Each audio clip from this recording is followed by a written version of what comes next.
All right, well, welcome. Hi, everyone. Welcome. Thank you so much for joining us and for tuning in. My name is Catherine Grau. I'm the Community Partnerships Manager at the Queens Museum, and it's my pleasure to introduce today's program and to welcome you all.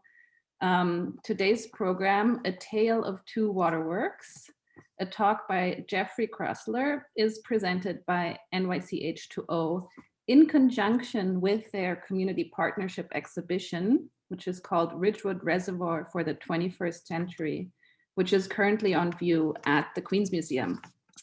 And just to give a quick introduction to the exhibition, Ridgewood Reservoir for the 21st Century traces the 160-year transformation of the Ridgewood Reservoir from the construction to its invaluable role today as a 50-acre open space in Highland Park. The exhibition is situated around the historic Watershed Model at the Queens Museum. And for those of you who are not familiar with the model, it's a 540 square feet, three-dimensional relief map of the New York watershed that was conceived for the 1939 World's Fair. The current exhibition includes photographs, maps, historic ephemera, and documentation of the past 4 years of NYC H20's stewardship and advocacy work, which has led to the historic and environmental protection and preservation of the site. So for any of you who haven't come to the museum to see this exhibition, I encourage you to visit. The museum is open and we would welcome you. And before I pass the floor now to Matt Molina, who will give a proper introduction to Jeffrey, I also just want to share some basic housekeeping. So we have a Q&A function that you're welcome to add your questions to. We will address all your questions at the end of the talk, but feel free to add your questions there as they come up in this next 45 minutes. So without further ado, I will pass it on to Matt Molina, who is the founder and director of NYC H20 and also the co-curator of the exhibition alongside Robin Lynn, who's in the audience today. So welcome, Matt. Thank you, Catherine. Good evening, everyone. So glad that you could join us. As Catherine said, I'm Matt Molina. I'm the director and founder of NYC H20. And for those of you who are not familiar with the Ridgewood Reservoir, I have it as my backdrop. It's a magical place, and I imagine many of you have visited it and agree with me. And for those of you who haven't, I invite you to check it out. I want to thank the Queens Museum for inviting us to curate the exhibit about the Ridgewood Reservoir as part of their community partnership program. The exhibit is called Ridgewood Reservoir for the 21st Century and is currently on display at the museum now through the end of July. And we invite you to see it and hope you enjoy it. I'd like to thank my co-curator, Robin Lynn, who's in the audience with us tonight. I'd also like to thank Catherine, who gave us very good advice as we were putting it together. And the whole museum staff that was incredibly helpful and did an amazing job installing it. I'd like to thank our sponsors, Peter Frischoff and Casey Rice, Alex and Paul Herzon, City Council members, Robert Holden and Antonio Reynoso, and the New York City Department of Cultural Affairs. Just a quick word about NYC H20. We are a nonprofit organization that provides environmental education program and stewardship events, especially at the Ridgewood Reservoir, where we do a lot of programs. All right, I'd like to introduce Jeffrey Kroessler. He is our headliner tonight. I'm a big fan of Jeff's. I met Jeff originally shortly after he published an article about the Brooklyn Waterworks and back in 2012, and invited him to give a talk about it then. And that was at Brooklyn College, and we filled up the lecture hall. And I reconnected with Jeff when we were looking to landmark the reservoir. And Jeff was the head author for the National Register report. So the Ridgewood Reservoir is a national landmark now, and we have Jeff largely to thank for that. Jeff is the interim chief librarian of the Lloyd Seeley Library at John Jay College of Criminal Justice.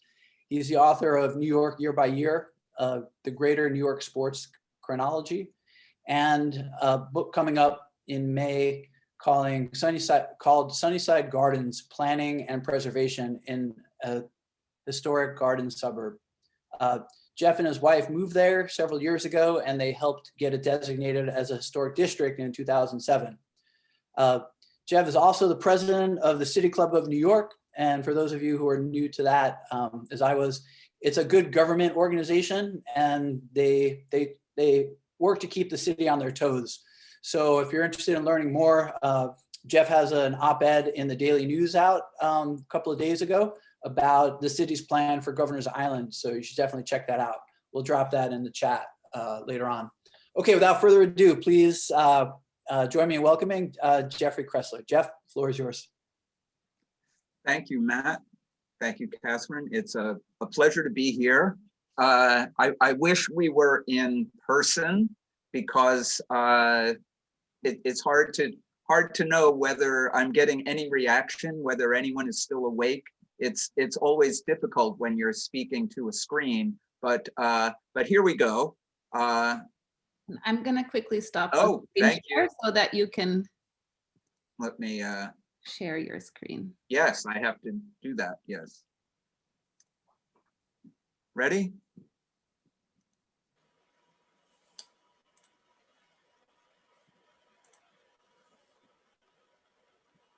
Okay. I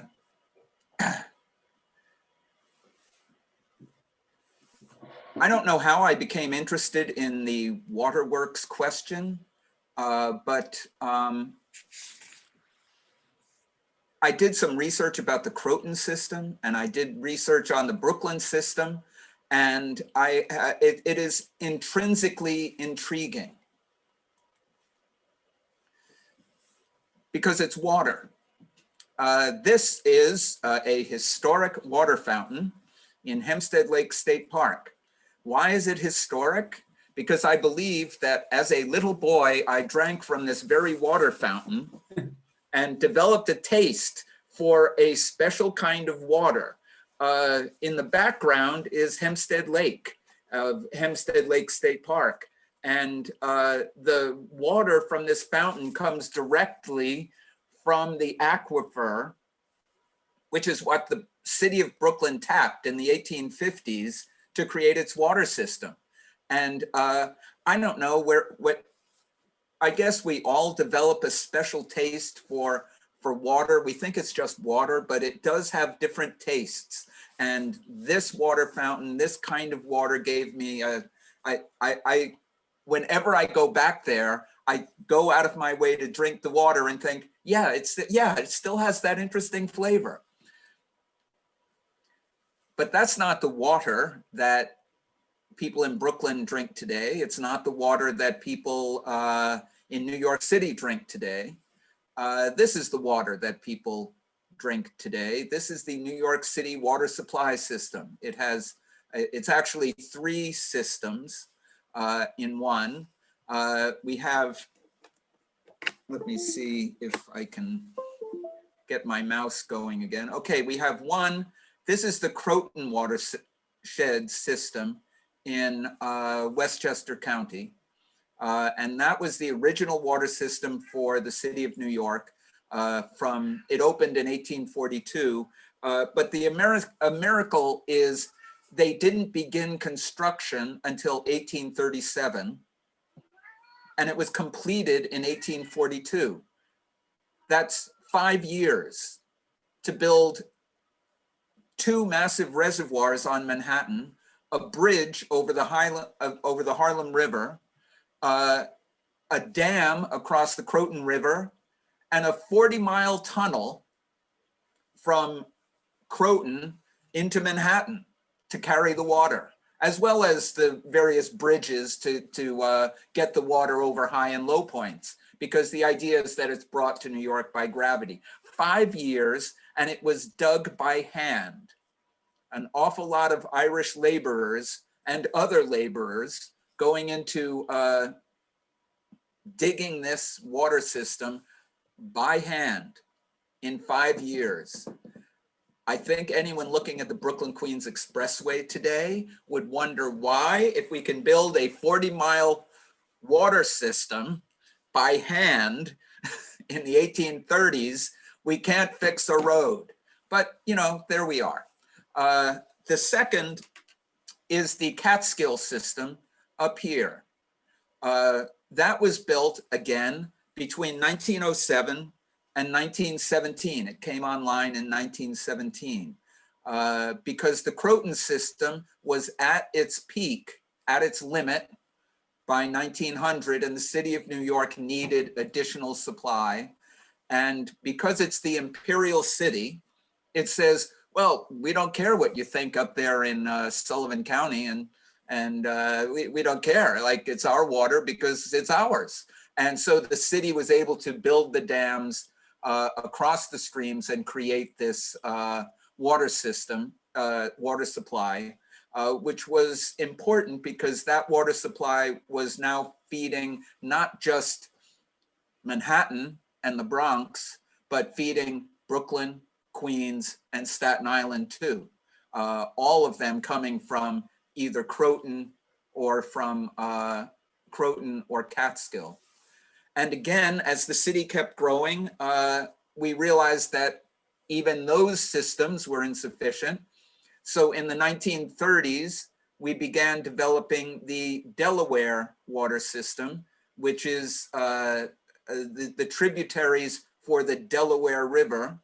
The problem, of course, is that the Delaware River also supplies water to New Jersey and Pennsylvania. And so those states were kind of upset that New York was taking all the water, and it actually went to the Supreme Court, which appointed a master to determine who gets the water. And originally it was New York, New York. New York, it's in New York, we can dam it, it's ours. But eventually there is a proportion where some of the water goes to each of the 3 states that relies on it. So this is the basic water system. The Delaware system, we began construction in 1937 during the Depression, and the Second World War intervened, but it was complete and online in 1950. And then the last reservoir in the system came online in 1964. So again, being able to build these water systems very quickly comparatively.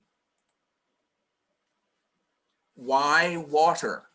Why water? Well, number one, I don't think any of us can imagine the disease environment in cities, not just New York, but every other city of a size at the turn of the 19th century, when the water system was contemplated. New York this time has a plague indeed. The scourge is applied severely and cuts deep. It seems to be admitted on all sides to be a homebred pestilence. The inhabitants have really poisoned their city by the accumulation of excrement, putrid provisions, and every unclean thing. You know, you really can't write that about New York today because that is the normal urban experience. Where do they get rid of the garbage in the streets? All of the, I mean, you can't just hose down the streets that are covered with horse manure and all manner of other unpleasant things. And that environment breeds disease. And that the leading citizens recognized that we have an unclean disease environment in the city, and we need a remedy, and the remedy is clean water. Where did New York get its water? Where historically do people get water? They either get it from surface sources or from wells. And in New York City, Lower Manhattan, as well as Brooklyn, as well as the villages of Queens, everyone lives off of well water. And in Manhattan, the source of the well water was a little pond called the Collect, which is now Foley Square. For those of you who don't know, where is Foley Square? If ever you look at Law and Order and they come down the steps of a courthouse, that's Foley Square. It's this big flat area surrounded by courthouses, and it used to be a pond. By the way, it's where I think it's James Fitch tested out a steamboat in 1898 before Robert Fulton built the Claremont. I mean, he's testing a steamboat on the Collect and it seems to work, but no one had any interest, so he just ditched it on the shoreline and it just rotted away, which is kind of typical because everything around the Collect rotted away, and all sorts of putrid industries like tanning, varnishes, they're all around the Collect. And what do they do with their waste? They just dump it in the water. Unfortunately, that's the source of water that people are like, they're siphoning water out of it and then selling it door to door. Or that same water source is from wells in Lower Manhattan. Are you getting the idea that it's not exactly a clean environment? What was the condition of the water? Where does the water in wells come from? Well, well water comes not necessarily only from springs in the, I don't know, in the bowels of the earth. It also comes from rainwater that filters down through the surface into the aquifer and recharges. That's the basic system by which the water table is maintained. But in New York, this was written after the completion of the aqueduct. It is fearful to contemplate the amount of decomposing organic matter contained in the wells in the vicinity of Trinity, St. Paul's, and St. John's burying grounds, which for more than a century furnished the only water used by those residing in their neighborhood. No one can doubt that the use of such water, as well as that from the wells on the Collect and from the greater and over the greater portion of the city below Canal Street, must have proved extremely detrimental to the health of the citizens and especially to children and infants. Yes, lots of children under the age of 5 died all the time because of disease and the lack of cleanliness. And if you can imagine, where does the water come from? It comes from the sky, it goes through graveyards with decomposing bodies, and then it goes into the water table. No one thought that was the best way to get our water. A savior, Aaron Burr. Aaron Burr puts together the Manhattan Water Company in 1799. Now he discussed this with the city fathers and said, yes, a public water company. Yes, a public water company. Yes, the legislation is going to Albany for a public water company. And when the public water company legislation came out, it was a private water company called the Manhattan Water Company, which wasn't really interested in water. It was really interested in money. Well, I guess that makes perfect sense. They were interested in banking. The Manhattan Water Company had a clause that said, oh, and by the way, you're allowed to be a bank in whatever way. And so the Manhattan Water Company, instead of going up to the Bronx River and building a dam and creating a reservoir and getting water into the city, they built a well in the polluted part of the city and used that well water to sell door to door. They created a little reservoir, a holding reservoir for the well water to bubble up in, and really, the pipes under the street, you'd think they'd use iron. We could use iron in 1800. Everyone used iron in 1800, you know, cannons and all that. But no, they used wood. They took wood logs, drilled a hole through them, and used those as pipes. But the Manhattan Water Company prospered. It eventually became the Bank of Manhattan, which then became Chase Manhattan Bank. and which is now JP Morgan Chase. So congratulations, Aaron Burr, you did well. But the city needs water, not only for the disease environment, but for fighting fires. Now, if you realize that all the buildings are made out of wood, and if they're not made out of wood, they have wood floors and wood structure and wood roofs. And if you realize that all of the heating is done with open fireplaces, and all of the cooking is done on open fireplaces, there are hundreds of fires in the city every year. And in this case, in 1835, 17 blocks in Lower Manhattan burned to the ground. 17 blocks in one night burned completely to the ground.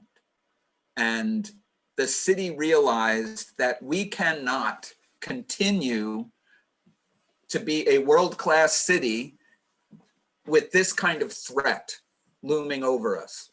What do we need to fight fires? We need water to fight fires. We need a healthy environment for our citizens, and we need a secure environment for our citizens to fight fires. And to that end, the city of New York embarks on a municipal water system. The idea is it has to be owned by the public. The public has to control its own water. I remember when Rudolph Giuliani was mayor, in order to close the budget, he talked about selling parts of the water system. And like, I just shriveled at the notion that such an essential public service would be in private hands. The private sector does great things for the private sector, but for a public good like this, it has to be in public hands. And you can see the way, as you're reading it, you can see how the city conceived of their water system. The wealthy will pay, and the poor can get it for free. It's kind of unusual when you think about it that they already have that sense of how do we bring this to everyone, to all citizens, and off they went. I love this. The free use would be restrained, and experience of all other cities and our own may be included, meaning the Bank of Manhattan Company, teaches us the sad lesson that the trust of this power would be abused. So it has to stay public. So they embark on the water system. They go up to Westchester and they build a dam. And when there was an enormous storm, their dam collapsed. So they rebuilt the dam better. So when I say they built this in 5 years, from 1837 to 1842, they built this dam twice. But you'll notice also that it's really part of, this image is really part of the Hudson School of Painting, the Hudson School of Art, because it has that juxtaposition of art, of nature and civilization. That civilization, humanity's mark in nature, but it doesn't obliterate nature. They're interconnected like this. So, which is why, images like this just, to me, have an innate appeal for some reason. So this is the Croton Dam. Now we could go into all of the engineering of the dam and the conduits and the aqueducts and the bridges. No, I am not an engineer. The world should be very grateful that I am not an engineer. And all I can say is, isn't this a nice picture of the Croton Dam? And they built High Bridge over the Harlem River. And on the grand opening of the water system in 1842, there was a fountain in City Hall Park, and they opened the valve and the water shot 70 feet in the air to show the power of the water system coming into the city of New York. And it was all gravity driven. It was almost all from the heights in Westchester. It was downhill into Manhattan. And what's beautiful is these are two women historians. They wrote a history of New York City, and it just sums up. This is 1877, so it's practically in their own lifetimes. Its accomplishment by a single city in a period of unprecedented commercial embarrassment and in the face of vast natural obstacles was a marvel for all future generations. Henceforward, there would seem no project too bold or enterprise too great for the city to undertake. And that's kind of the spirit of the city, I would think, that kind of, God, look what we did in only 5 years. What else can we do?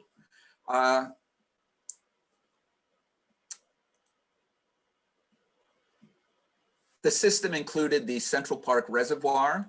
The reservoir here, these are both gone. They created the new reservoir lake. This is the Great Lawn, not the Great Lawn. Yeah, the Great Lawn. And this is 42nd Street Distributing Reservoir at the northern edge of the city at the time it was built. It's the countryside. But the reservoir was really an attraction. High Bridge was an attraction. People would hire a coach to go up to High Bridge for a couple of hours and have a picnic and look at this engineering marvel that brought water into their city. And you can see how the city grew in the 1850s. This is the Crystal Palace from 1857. It then burned down, but it was a nice thing. It's where Bryant Park is today. And the reservoir, of course, is where the New York Public Library is.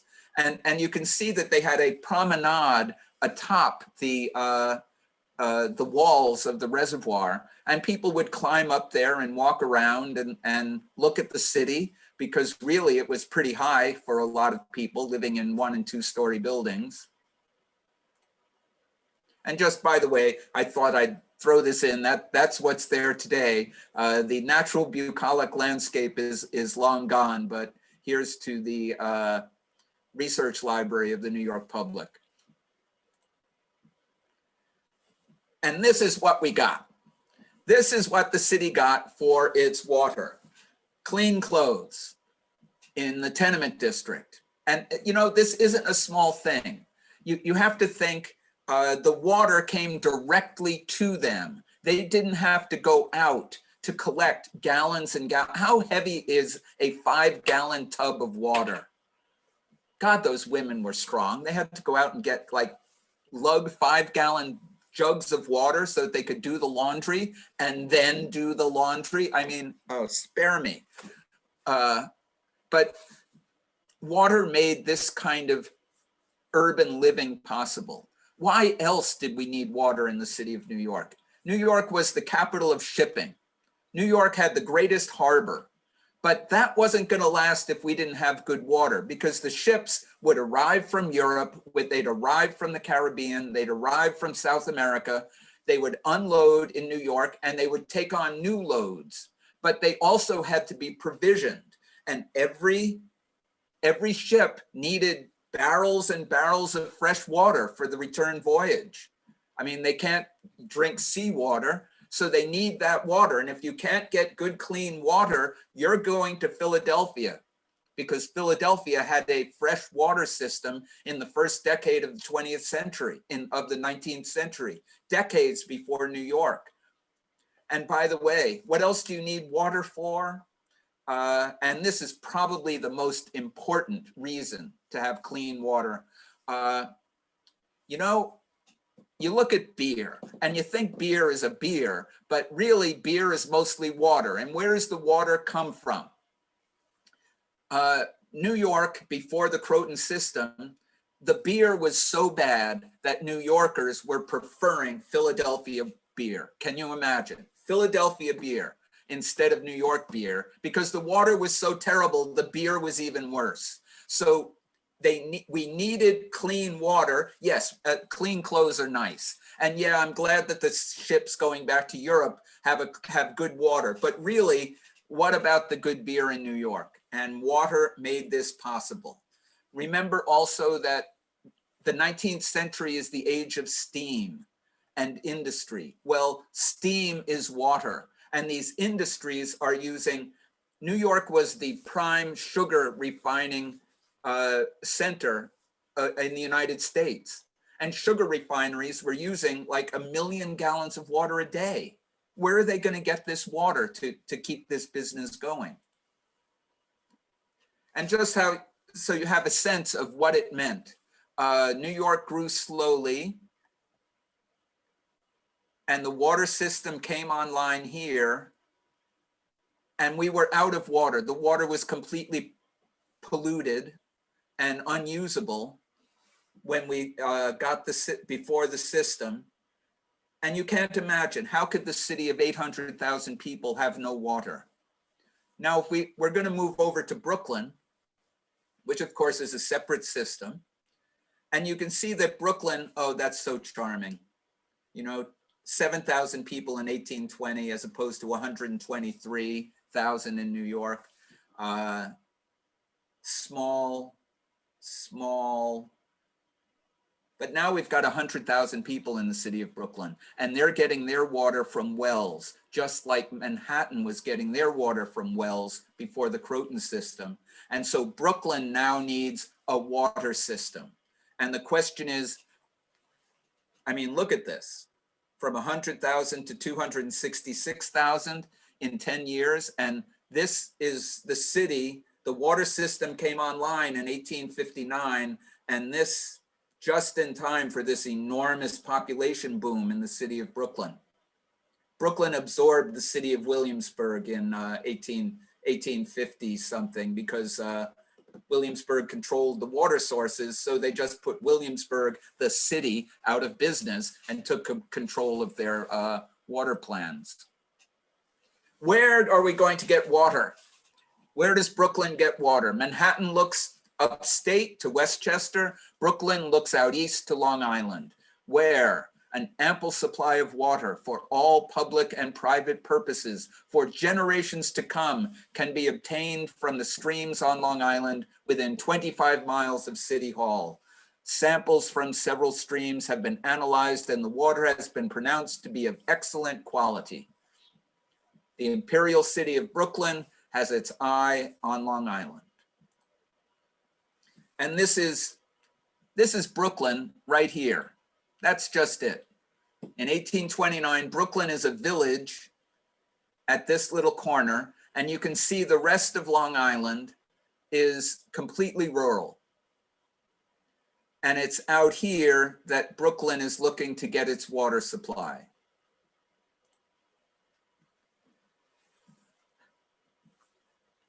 Geography determined what would be built where and what would not. What we have is something called the terminal moraine. The terminal moraine is the southern limit of the last glacier of the ice ages. It was the southern limit. It just pushed all the way south, a mile-high glacier of ice. Talk about climate change. And it stopped right here. You can see this brown line, and it went right here to Bay Ridge, Brooklyn, and across. Why is it called Bay Ridge, Brooklyn? And then it goes here, you know, onto Staten Island, and then up like this across Queens and out into Long Island. The water, you can see where this red area is. That means that the water table is that close to the surface. I can't see how close it is, but trust me, it's pretty close. Up here, you're not going to be digging wells up here because the water table is so far down. But here, it's very close to the surface. Layers of fine, uniform grained sand, beds of pebbles and gravel, and occasionally local deposits of clay and thin strata characterize the ground to great depths. Through this porous material, the waters flow toward the ocean, bursting forth at various points in springs, forming streams of singular clearness and purity. Isn't that romantic? Isn't that just a romantic image of water stratification and purification? That's the water that Brooklyn is tapping. The city of Brooklyn in 1850, it hugs the waterfront here, and all of this is empty. The streets are mapped because it's a city, but it's really empty. It's just close here, all crowded in here. And they build this water system. You can see this is the conduit from Long Island on the South Shore. And it comes up, it's on what's called the outwash plain. When the glacier stopped, it started melting, climate change, no more glacier. So it melts, and it melts in such a way that it's like torrents of water rushing off this mountain, and it just washes flat. That's why below the terminal moraine on Long Island, it's so incredibly flat, because it just all washed out into the into the Atlantic Ocean. And so you've got this two kinds of things on Long Island, this terminal moraine and then the outwash plain. And so they built their aqueduct system along the outwash plain to the base of the hills in Cypress Hills in Brooklyn, where they built a pumping station and then reservoir up above on the ridge. So they had to pump the water from the outwash plain, the lowland, up into the reservoir, so that then gravity could do its work, taking the water into the city of Brooklyn. And here's just another view of all of the waterworks along the South Shore of Long Island. All of these blue bodies are what the city of Brooklyn built. They dammed up streams, built all this right here to the Ridgewood Reservoir up here, and then it distributes onto the streets of Brooklyn. And you can see in the specialty maps of the time, you can see Hempstead Reservoir, Rockville Reservoir, Valley Stream Reservoir. Here's the waterworks, the Clear Stream Station. You know, you look at the maps and you can see the evidence of the waterworks throughout. And where was this water? This is the water. This is Hempstead Lake State Park today. And you can see the ecology of the place, which is this very sandy strata. And this sandy strata, it's very good for filtering water. Unfortunately, sand also doesn't hold water. And so as fast as the water came into this reservoir, it was seeping out again and heading down toward the ocean. And once they got the water at the Ridgewood Reservoir up on the terminal moraine, they laid pipes through the streets of Brooklyn to carry the water to the citizens. Now, Ridgewood, it's called the Ridgewood Reservoir. Why? Because most New Yorkers, most Queens people, Brooklyn people think, oh, it's near Ridgewood, Queens. It's in Ridgewood, Queens. Well, no, actually. It's because the water came from Ridgewood. It came from a place out on Long Island, on the South Shore of Long Island, called Ridgewood. And it was kind of confusing, ultimately, having a Ridgewood, Long Island, and a Ridgewood Reservoir next to Ridgewood, Queens. And so one day, the Long Island Railroad changed the name of the station, the railroad station at Ridgewood, to Wantagh. So it became Wantagh instead of Ridgewood. And, so, you know, everyone who lived in Ridgewood, Long Island, now lived in Wantagh, Long Island. But this is how they were digging a trench to put the pipes under the streets of Brooklyn. And finally, in 1859, they have the Brooklyn Waterworks. The water is flowing.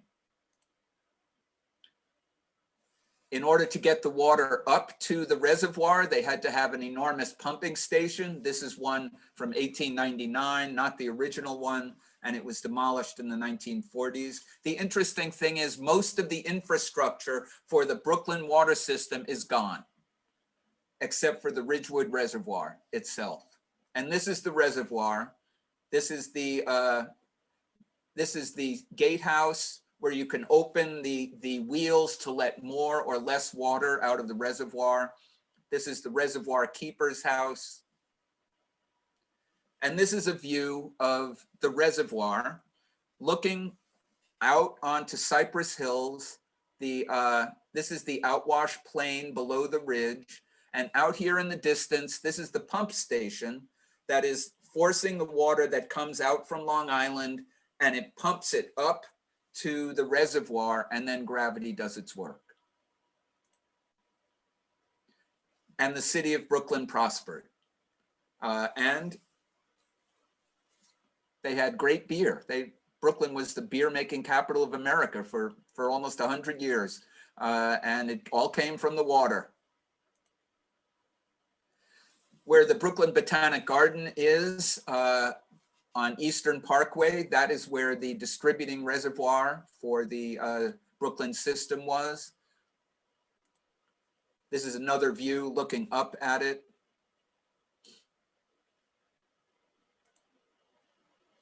And on Long Island, they built an infrastructure. This is an enormous pumping station in Baldwin, Milburn. The idea was that they had lots of wells on Long Island, and you had to pump the water up and into the conduit and get the water flowing into the city of Brooklyn from Long Island. And you have pumping stations. The system can only provide so much water from the wells, from the reservoirs. So they actually started digging wells in Queens and on Long Island to get the water out of the ground. And this has enormous environmental impact. Long Island is pumped dry in 1896. In considering the subject of the water supply of Long Island, we must first of all leave out the idea that we receive water from any other source than that which falls direct from the sky. And if we keep pumping it out of the aquifer, what we're going to get is a sinking water table. And that creates lots of problems. I mean, if you think what the industry of Long Island is, the industry of Long Island is farming, agriculture, and seafood. What they discovered is that by pumping out the water from the aquifer, it reduces the flow into the streams on the surface, so that the surface water only what drains is what is flowing in the streams. And the streams where they meet the harbor start silting up, and that kills the oyster industry on Long Island, because they would have oyster farms in those streams, and now suddenly the water is shallower, it freezes over, the industry is gone, it's dying. This farmer complained that his water table had sunk, so he has to dig a well now 80 feet instead of 20 feet. And he sued the city of New York. This is so beautiful. He sued the city and he won.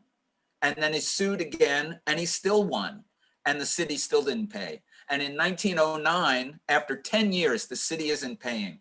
After 10 years, the city hires its own engineer to come up with a report, which it then gives to a judge appointed by the city. And the judge says, you know what? Mr. Reisert had absolutely no claims, sorry. You know, and like after 10 years, they just stole his livelihood because the water had flowed clear and in ample amounts for his agricultural business. The point is that the Brooklyn water system transformed the ecology of Long Island in a way that the New York system did not affect. I mean, yes, it took streams and turned them into lakes and reservoirs in upstate New York, but the rest of the ecology surrounding that was unchanged. What happened on Long Island as a result of the Brooklyn water system was actually the ecology of Long Island changed. Valley Stream State Park was part of the water system. There's still a stream there. I was shocked. I went there and said, you mean there's still a stream in Valley Stream? I thought they were all gone because of the water system and the development. And you have the urban growth, Baisley Pond here. Baisley Pond in South Jamaica was one of the water sources, and it connected to the aqueduct here. Aqueduct racetrack, by the way, is because it's built next to the aqueduct that carried water from Long Island to Brooklyn. That's why it's aqueduct racetrack. But this is what's happening. By 1950, this is what Baisley Pond is like. And for the 80 years before that, you had more and more encroachment. So the water was actually no good anymore for use as a water source. 1896, the city of Brooklyn is reaching its limit. It is using 94 million gallons of water a day. The system has a capacity of 96 million gallons a day. They're using 94.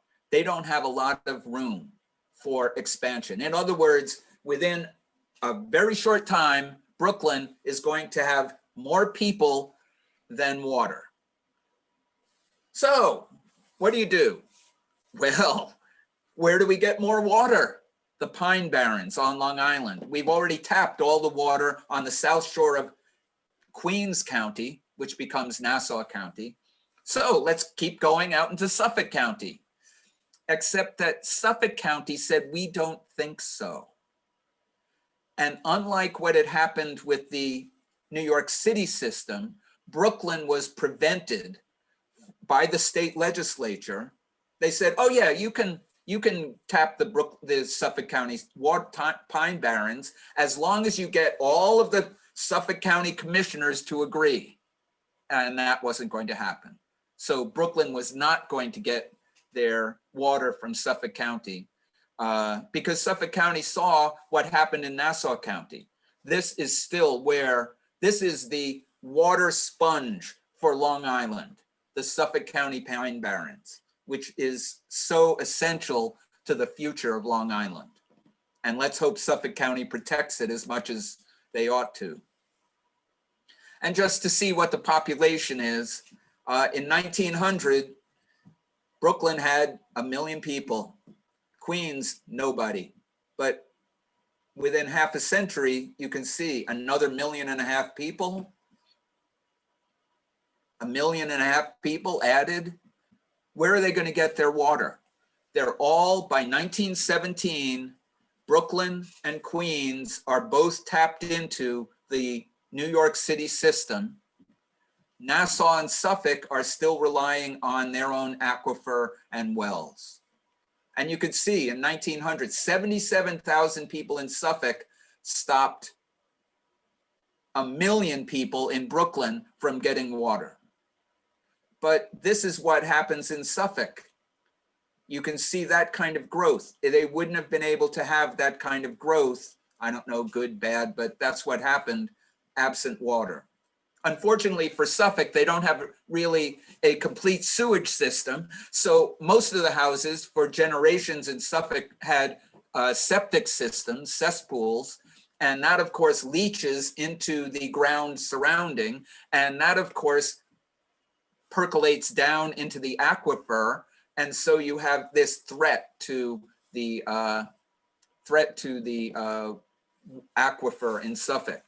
The situation in Brooklyn, in Nassau County was different because Brooklyn was pumping so much water out of Long Island that the water table was dropping, and that creates a vacuum. So you had saltwater infusion coming from the bays at the southern end. They were seeping into the aquifer and essentially ruining the water source. So if they had not stopped pumping out of Nassau County at that rate, the city of Brooklyn, it could have been truly disastrous.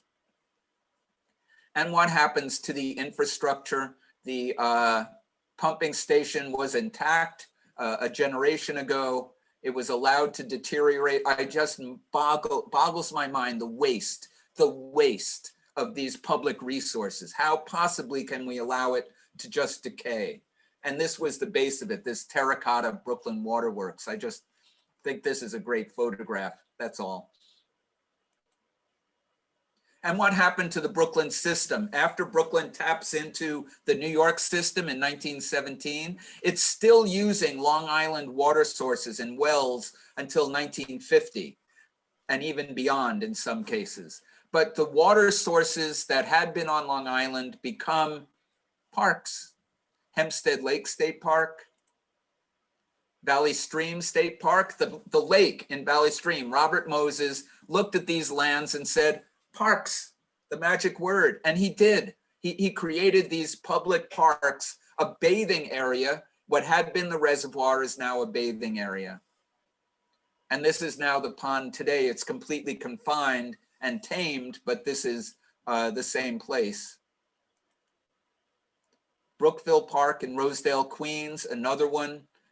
This is not a state park, this is a city park, but all of that, those waterworks were the basis for the Long Island State Park system.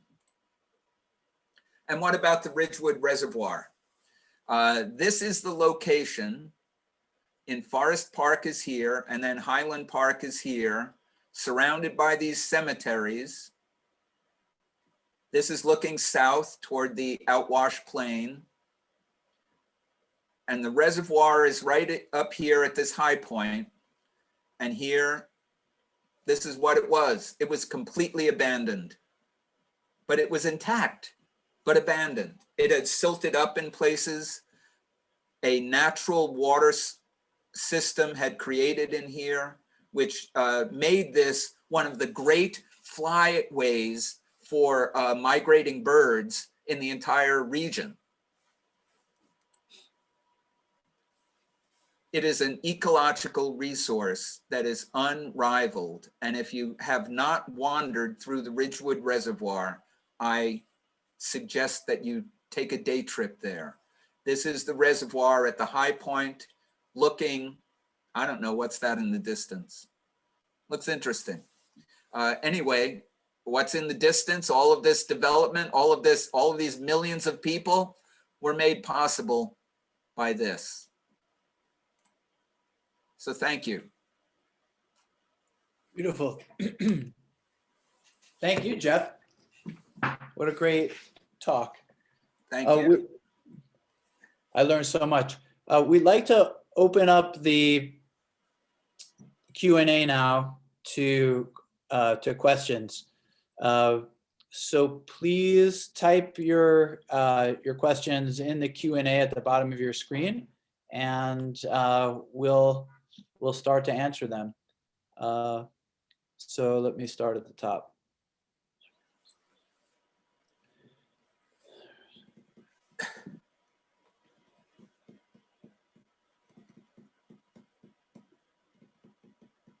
So there is a question from Alyssa Sampson. How did the Croton system coming online in 1840 affect the cholera transmission in Manhattan and New York City? Do you want to? Well, I don't want to say that like that we had an improved disease environment, because we didn't. We were an immigrant city, and immigrants, almost by definition, were living on top of each other in very crowded conditions. And those tenement houses, I mean, just for an example, one tenement building in 1900 had like 150 people living in it. And in 2000, there were 15 people living in it. And those 15 felt crowded, I'm sure, because like people lived on top of each other. So there was no social distancing and in 19th century, the water didn't come into the houses immediately. You had to subscribe. And so the owner of tenement slums are not going to immediately bring the water into the city, into their buildings. People could go out and get the water from hydrants and pumps that were provided, but it wasn't until the city of New York said, you know what, you're going to build a tenement, you have to have running water inside your tenement. I'm sorry, you have to put in plumbing. I mean, they did it minimally, but eventually every unit had its own water system. So it took the city government looking at the needs of the citizens to require the water to come in. And there were cholera outbreaks after we had the water system. There were, I mean, it wasn't immediate, but in long term, the difference shows. Thank you. There's a question in the chat from Sarah Kelsey.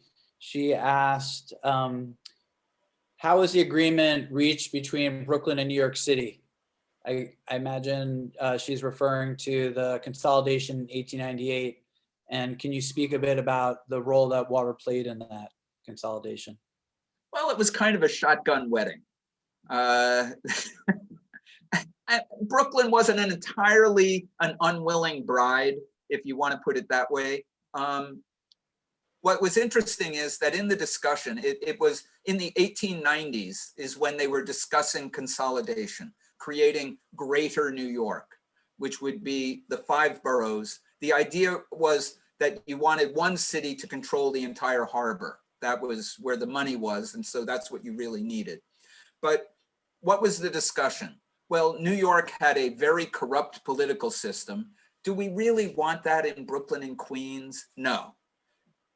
Do we want to export New York's corrupt Tammany Hall to control our lives in Brooklyn and Queens? That's one issue.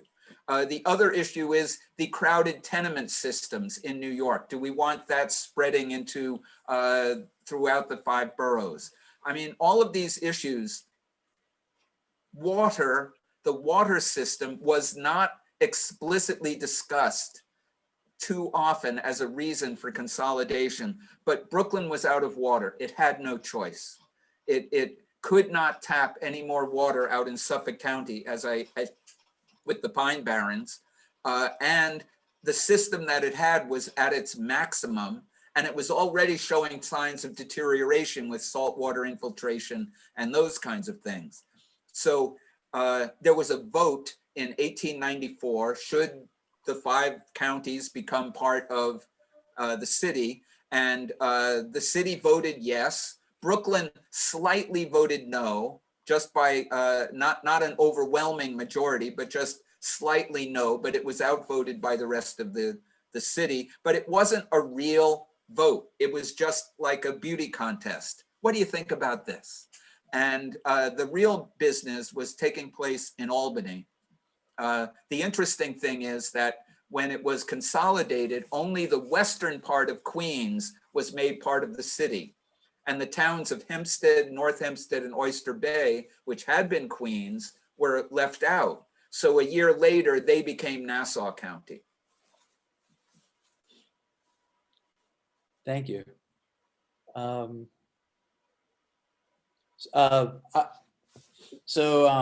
S. Rinsler asks, when I moved from the Bronx to Brooklyn years ago, I thought that the water was different in both boroughs.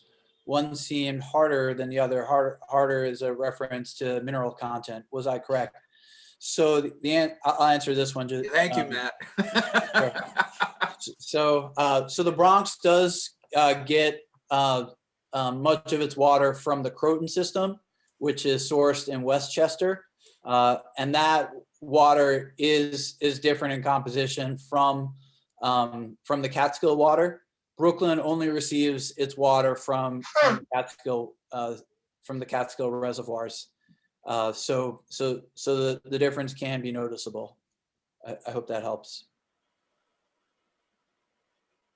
Just like I noticed that the water coming out of Hempstead Lake State Park tasted different than the water I got at home or the water I have, here in Queens where I live.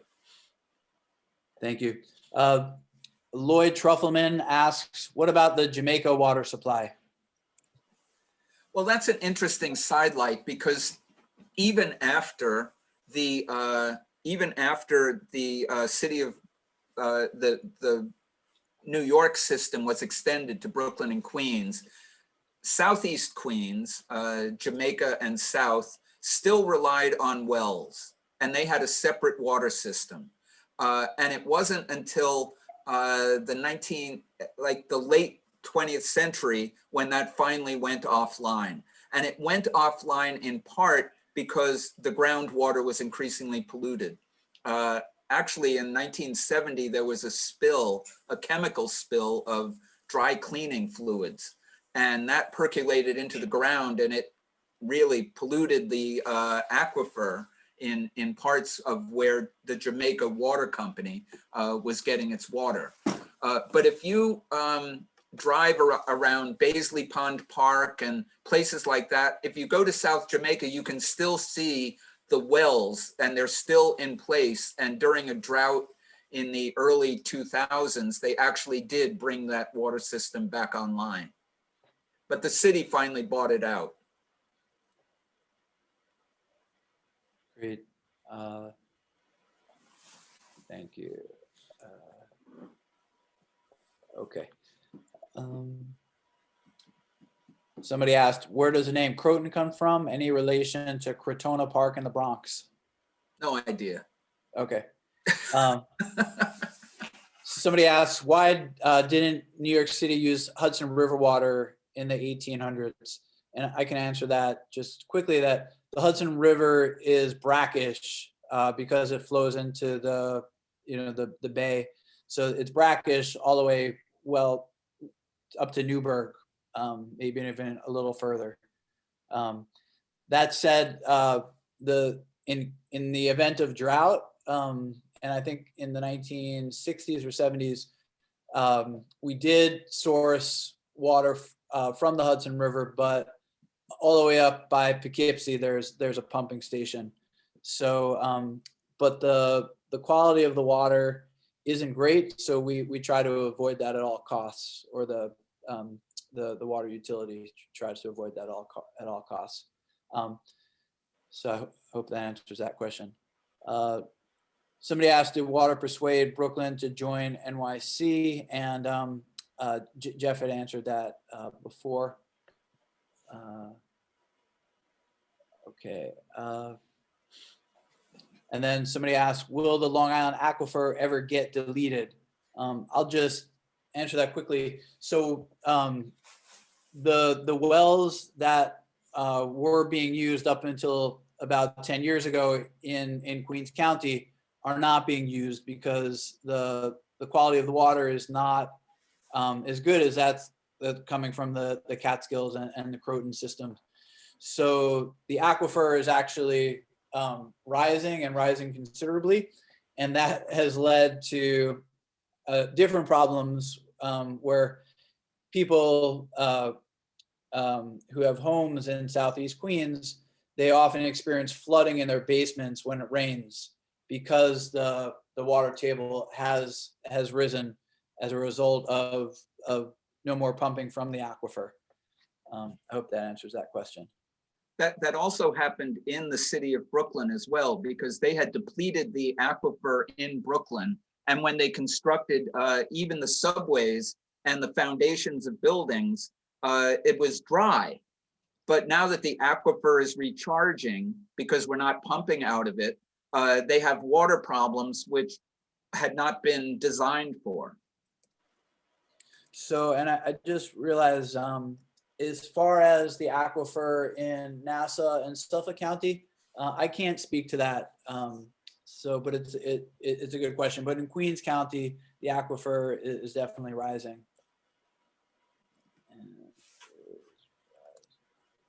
Okay, done with that one. Somebody points out that the Chase Manhattan Bank logo is representative of a water pipe. Thank you for, that's right. Thank you for pointing that out. You know, you just want to walk away from a talk with one dumb fact. And I think everyone's going to walk away, hey, you see the Chase logo? It's a water pipe. I mean, who knew? Somebody asked about the current status of tunnel number 3. It's a complicated question. There are sections that are active, and we have engineers on this call that I know can speak volumes about it, and even engineers that are working on it currently. are on this call. So that's it's a huge project. A lot of it is built, and a lot of it's still in the planning stages. So it's a great question. Not to be how the cemeteries. Not to be macabre, but when and how did the cemeteries come to surround the reservoir? The Ridgewood Reservoir. In the New York City, banned new burials, banned new graveyards in the early decades of the 1900s, in the the 1800s, for two reasons. One, because you didn't want the bodies decomposing and getting into the water system and so forth. And two, I mean, come on, we're going to waste real estate on Manhattan Island on dead people. I mean, let's get serious about what's worth what. And so they passed the law saying that there are no more burial graveyards in Manhattan. And so they looked to Queens and Brooklyn. And that's when Greenwood Cemetery opened in Brooklyn on the Terminal Moraine, actually. It's one of the great visits, if you can imagine, Greenwood. And also all of the cemeteries, Calvary Cemetery in Long Island City, same thing. It's opened up because that's where you're going to bury people. Lutheran Cemetery in Middle Village, and of course, all around the Ridgewood Reservoir, where the land is flat, that actually sprouted a Union Field for the Union War dead, is one of the cemeteries right around there. And one of the other reasons is because the land was cheap. I mean, that's ultimately it. I mean, we don't think that any land in the city of New York is cheap anywhere, but there really were, like, this was wasteland. If you look at that picture of the reservoir looking south in Cypress Hills, it's empty, pretty much. And so the land is not worth that much. So you're able to put large parcels together and build and create a cemetery. Thank you. Somebody asked, when New York's upstate water began to be brought into Queens and Brooklyn, was it a great engineering effort, and did it also extend to Staten Island? I'll just start to answer it by saying that, yes, Staten Island was part of New York City, and so Staten Island began to receive water in 1917 as well. And its local reservoir, which is still active, I'll put in quotes, is the Silver Lake Reservoir. And yeah, they laid a pipe on the bottom of the Verrazano Narrows, and to bring the Catskill water from the Catskills into Brooklyn, and then across the Narrows into Staten Island.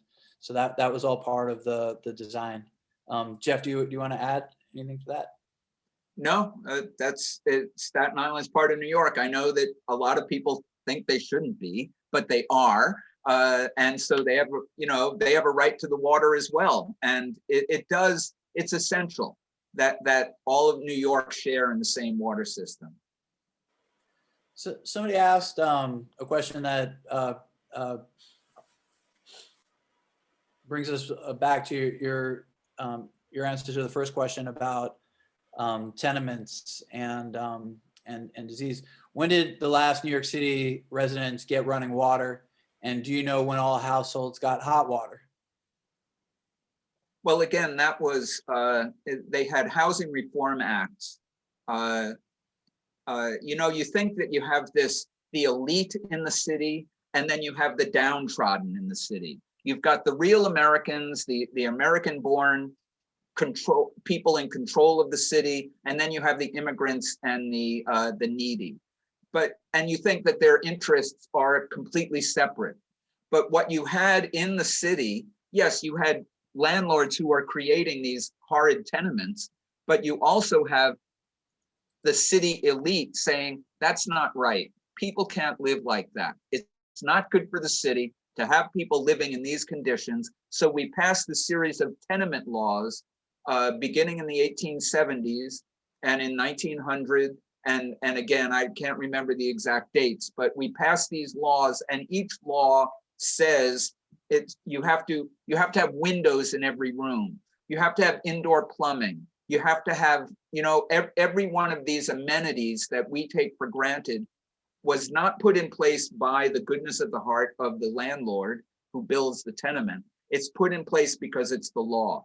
And it took generations to make that a reality. And, you go into some of the older apartments. I know a friend of mine rented a place in Soho, decades ago, and their tub was in the kitchen, because that was, originally they didn't have a tub.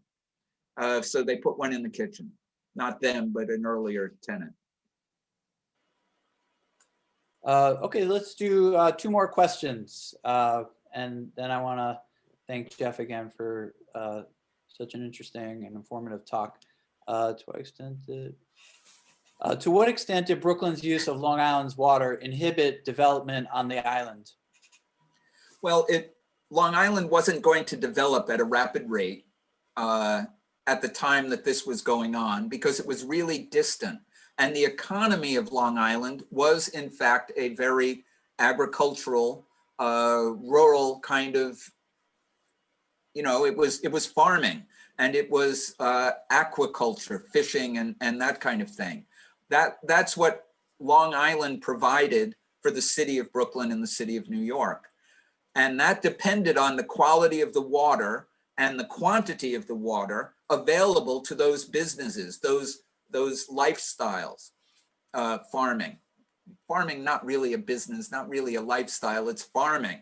And so once the water table starts dropping due to the increased urbanization of Brooklyn, that makes the economic activity that had driven Long Island less possible. And so it's a combination of that kind of ecological environmental change that hit Long Island, but it's also the growth of New York City, where people are going to be moving out there anyway. And all I can say is that if Brooklyn had continued using the water wouldn't be there for the growth of Nassau and certainly Suffolk. Okay, and one more question. What part did the Bronx play? Was water involved? Were they a part of New York City? Did the Bronx have a say? I guess the question's in reference to when the Croton system was built, or when the Catskills system was built. I'm not sure which.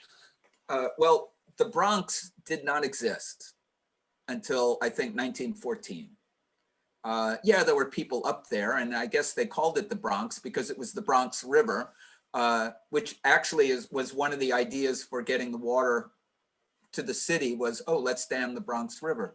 But that never happened. But the Bronx was part of Westchester. It was Westchester County. And New York City gradually grabbed part of Westchester City and said, oh, you're now part of New York City. And it just kept grabbing little portions of southern Westchester and incorporating them. They were called the annexed district. And they extended the city across the Harlem River into that part of Westchester. And then when the city of New York was created in 1898, it was those towns below the line, below Yonkers, all of that was incorporated into the city of New York, but it wasn't a separate entity known as Bronx County until I think 1914. And thank you, I just saw in the chat, someone put in the tenement house laws, et cetera, with the dates. Thank you very much. Yes, thank you for that. Okay, before I thank Jeff for the last time, I want to say, so these are some great questions. There are over 100 people still asking questions. So we can't go on forever. So we do want to answer your questions. So we invite you to email us, and we will try to get you an answer or a reference to help answer your question.